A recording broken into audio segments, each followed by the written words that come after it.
à ton micro. Alors Frédéric, peux-tu nous présenter ta candidate, s'il te plaît ? Bonsoir à tous. Oui, on m'entend ? Oui. Écoutez, moi je suis ravi d'être là ce soir et c'est vraiment avec vraiment grand plaisir que j'ai accompagné Aude, parce que Aude, c'est une personne qui en veut. Ça, c'est la première chose. Mais la deuxième, il faut aussi le dire, c'est que ce soir, c'est quand même une femme et elle présente un projet. Et qu'on a eu beaucoup d'hommes et je trouvais que c'est pas mieux, pas moins bien, mais je trouvais que c'était bien aussi qu'il y ait des filles ou des femmes qui portent des projets. Donc je trouve que ça, c'était aussi à mentionner. La deuxième chose, c'est que le projet de Aude, vous allez le voir, je ne vais pas le dévoiler, c'est une histoire de boîte, et il fait intervenir 3 acteurs, aussi bien des annonceurs que des restaurateurs, que des consommateurs. La particularité de ce projet, c'est qu'il est simple. Il est simple dans l'idée, il est simple même dans la conception, vous allez le voir. Et ce qui est merveilleux dans ce projet, c'est qu'il vous concerne, il nous concerne. Et si chacun de nous, à un moment donné, décide d'adhérer à ce projet, il peut changer beaucoup de choses. Enfin, ce que je veux vous dire aussi, c'est que ce projet, ce n'est pas seulement une idée. Ce projet, Aude, elle l'a testé, elle l'a mis en œuvre. Et vous savez quoi ? Les premiers retours sont très positifs. Alors, j'en dis pas plus, et je laisse Aude présenter son projet.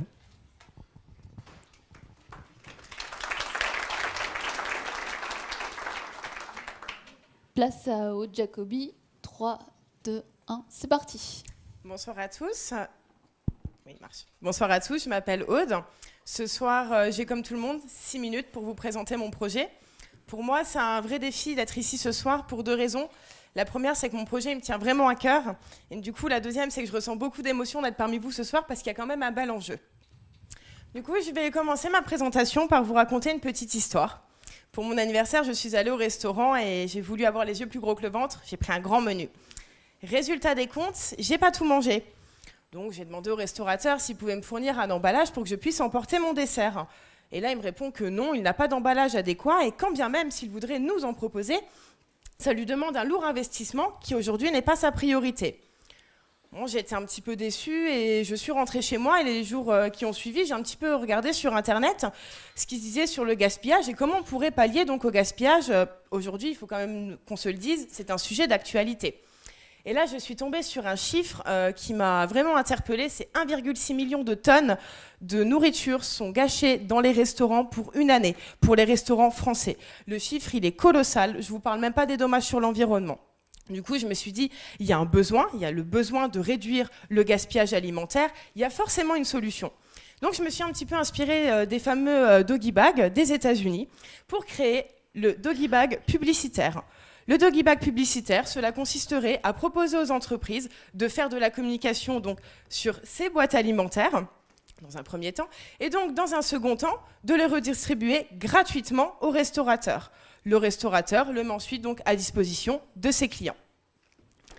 Et c'est ici que naît mon projet de création d'entreprise, Delibag, qu'il fera donc intervenir, comme me le disait mon parrain, 3 acteurs différents. Je vous propose qu'on les voit tout de suite ensemble. Le premier de mes acteurs, et non pas des moindres, ce sont mes principaux, les annonceurs, autrement dit les entreprises, peut-être la vôtre. Ce qu'elles souhaitent aujourd'hui, les entreprises, c'est se faire connaître. Comment elles peuvent se faire connaître? En mettant en avant leur logo, leur contact, un slogan. Et ça va leur apporter de l'identification de futurs clients potentiels. Mes deuxièmes acteurs, ce sont bien entendu les restaurateurs. Les restaurateurs, ce qu'ils souhaitent aujourd'hui, c'est être dans la conformité. Pourquoi être dans la conformité? Il faut savoir que depuis le 1er janvier 2016, une loi demande aux restaurateurs de réduire leurs déchets alimentaires. Aujourd'hui, ils ont 2 solutions. La première, c'est d'enfreindre la loi, sous peine d'avoir une amende. Et la seconde, c'est de réduire ce qu'ils vous mettent dans l'assiette. Mais ils vous font payer le même prix. Comment on pourrait donc pallier à ce problème? En proposant des daily bags, ça permettrait aux restaurateurs de réduire ces déchets alimentaires sans réduire ce qu'ils vous mettent dans l'assiette. De plus, le restaurateur fera des ventes additionnelles. Une personne comme moi qui ne peut pas prendre un grand menu pourra désormais, s'il me propose des daily bags, prendre un grand menu et prendre une partie à emporter.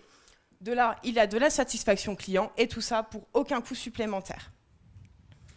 Enfin, le dernier de mes acteurs, ce sont nous tous ici, consommateurs. Ce qu'on souhaite quand on va au restaurant, c'est profiter pleinement de son repas. Comment on pourrait le faire si jamais on tombe, on n'a plus faim, on arrive à notre faim, on peut repartir avec un deli bag et ça va nous permettre en plus de faire perdurer un bon moment. On ne va pas se mentir, quand on va au restaurant, c'est souvent avec des personnes qu'on aime, c'est un bon moment qu'on aura envie de faire perdurer. Comment on pourrait réaliser tout ce concept ? Donc tout d'abord, en créant le support, donc en créant cette petite boîte, trouver un fournisseur qui peut me fournir cette boîte 100% recyclable, qui peut être en contact avec des aliments et sur lequel il peut me faire du repiquage. Le repiquage, c'est simplement l'impression de la communication directement sur la boîte. Ensuite, il faut cibler les acteurs. Vous vous doutez bien que je ne vais pas aller démarcher les pizzerias, elles ont déjà des boîtes à disposition. Enfin, on définit les offres. Nous le verrons plus tard qu'il y a des offres complémentaires, notamment pour pallier à la concurrence. Enfin, on valide le concept et une grosse partie du projet, on séduit les entreprises pour qu'elles fassent de la communication sur mes boîtes. Concernant la partie financière, j'ai réalisé un prévisionnel sur 3 ans.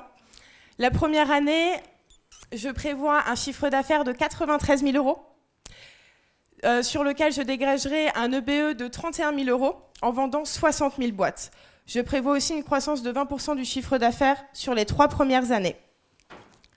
En prenant le chiffre que j'ai tiré d'une étude, 125 grammes de nourriture sont gaspillés en moyenne par client. Si je le multiplie par les 60 000 boîtes que je compte vendre la première année, nous arrivons à 7,5 tonnes de nourriture qui seraient non jetées. Et les chiffres que je viens de vous présenter, ce sont juste les chiffres pour Metz Métropole. Je vous laisse imaginer à l'échelle française. Comme je le disais, il y aura 2 offres complémentaires.